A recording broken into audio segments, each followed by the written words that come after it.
विद्यार्थियों, आज हम कक्षा 9 गणित की प्रश्नावली 8.1 का पहला प्रश्न हल करते हैं। इसमें दिया है एक चतुर्भुज के कोण 3:5:9:13 के अनुपात में हैं। इस चतुर्भुज के सभी कोण ज्ञात कीजिए। तो इसे किस तरह से करेंगे? सबसे पहले हम एक रफ आकृति अपने समझने के लिए एक चतुर्भुज बना लेते हैं। देखिए इस तरह से यह दिया गया चतुर्भुज है। इसके 4 कोण हैं जिनके बीच अनुपात है 3:5:9:13। इसे इस तरह से लिख लेते हैं। अब देखिए, जब भी हम अनुपात की बात करते हैं तो हमें मालूम है कि इन सभी अनुपातों के बीच एक उभयनिष्ठ गुणनखंड गायब हुआ है, तभी यह अनुपात प्राप्त हुआ है।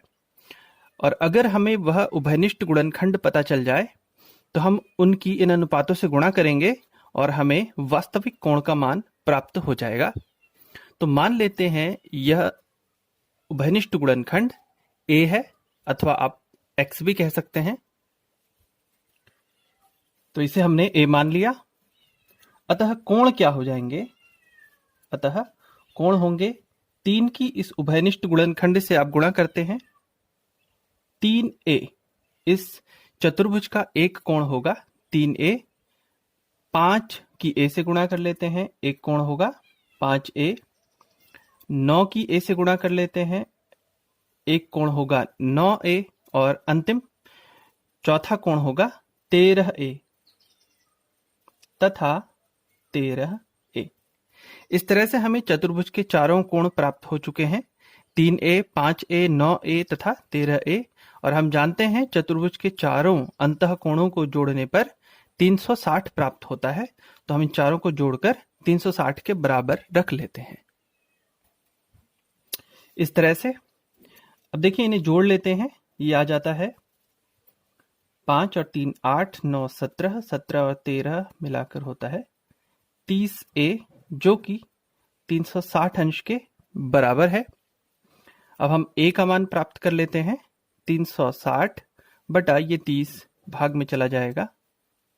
30 का पहाड़ा 360 के लिए, या यूं कहें शून्य से शून्य कैंसिल कर देते हैं।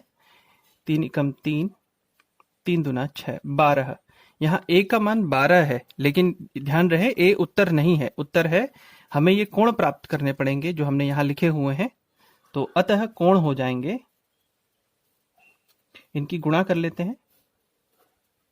A का मान रखते हैं 3A, यानी कि 3 गुणा 12 36 अंश। दूसरा कोण था 5A, यानी 5 गुणा 12 60 अंश। तीसरा कोण था 9A, 9 गुणा 12 108 अंश। चौथा कोण था 13A, 13 गुणा 12। इनकी गुणा हम यहां लिख लेंगे 156 अंश। तो ये रहे इस चतुर्भुज के चारों अंतः कोण। एक होगा 36 अंश, दूसरा 60, तीसरा 108 और चौथा 156। अब यदि आप इसकी पुष्टि करना चाहते हैं, आप इन चारों को जोड़िए, देखिए क्या ये 360 आता है। यदि आता है तो हमारा उत्तर सही होगा, और यही है हमारा उत्तर। प्रश्नावली का दूसरा प्रश्न हम देखते हैं। यदि एक समांतर चतुर्भुज के विकर्ण बराबर हों तो दर्शाइए कि वह एक आयत है। तो हमें सबसे पहले एक समांतर चतुर्भुज का निर्माण करना पड़ेगा।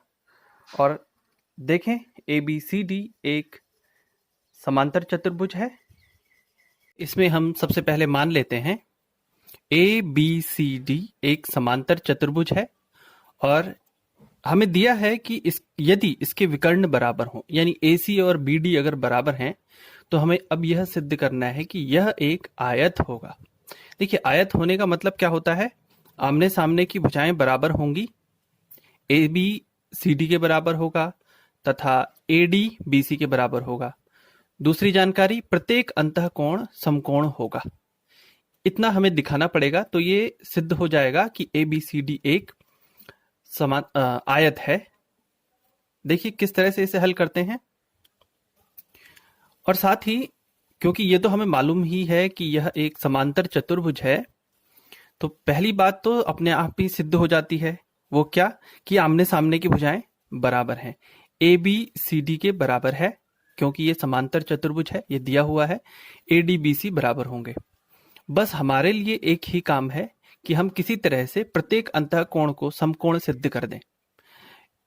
और आगे बढ़ने पर हम देख सकते हैं कि यदि हम किसी एक अंतःकोण को समकोण सिद्ध कर दें तो भी हमारा काम हो जाता है। क्यों?